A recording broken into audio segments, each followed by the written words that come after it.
Hi guys! This is Summer Susie. Welcome to my channel! Ngayon guys, magluluto ako ng salmon paksiw. Paksiw daw, paksiw. So guys, ituturo ko sa inyo kung ano yung mga nilalagay ko sa paksiw ng, anong tawag nito, salmon. Okay? Of course guys, kailangan natin ng ulo ng salmon. Ayan, binili ko yan guys dyan sa supermarket. Tapos hinati ko into 4. Ayan. Tapos guys, maglalagay tayo ng talong. Tapos, yung mga ingredients nito guys is ito. Itong ginger, tapos onion, garlic. Maglalagay ako guys ng lemongrass para pang dagdag ng tanggal ng lansa kahit na may ginger tayo. Tapos maglalagay ako ng malalaking sili. Ayan. So madali lang to guys. At saka suka nga pala. Maglalagay tayo ng, of course, ng vinegar. Okay? So guys, ang una kong ginagawa is maglalagay ako dito sa ating frying pan ng mga talong. Ayan. Kasi ito yung magsisilbing sapin niya para hindi masunog yung ating salmon guys. Ayan. Then next guys, itong ating lemongrass. Ayan. Ang bango nito guys kapag naluto. Tapos ginger. Tapos sibuyas. And then, eto ginger, garlic pala. Ano ba yan? And then, ilalagay na natin ng isda.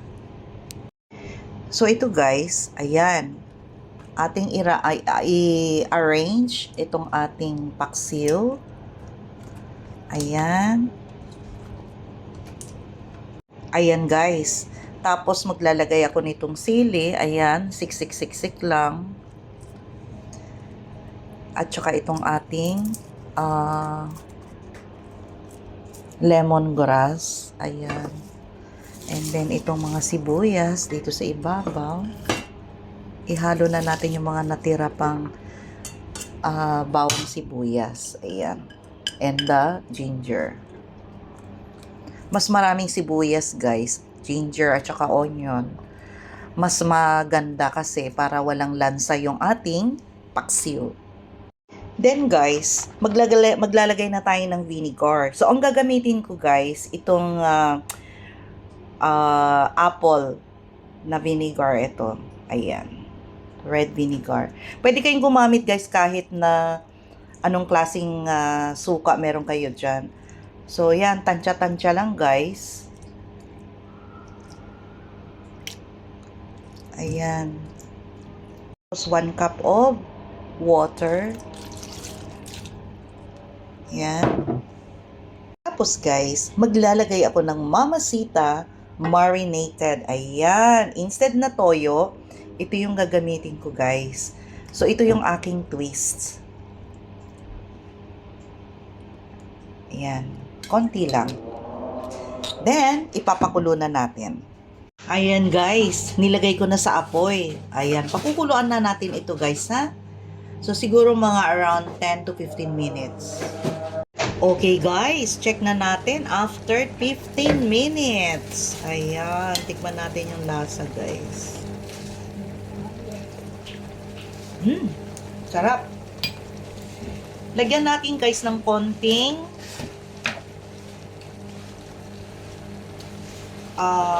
asin. So guys, instead guys na asin, maglalagay na lang ako ng dark soy sauce para medyo may kulay siya. Maalat din to guys eh.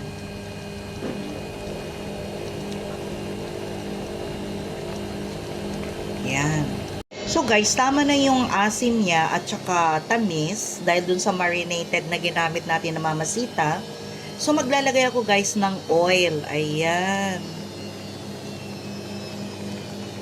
Mga 3 kutsara yun guys. Then, pakuluan ulit natin guys. So guys, ito guys, luto na yung ating salmon paksiw.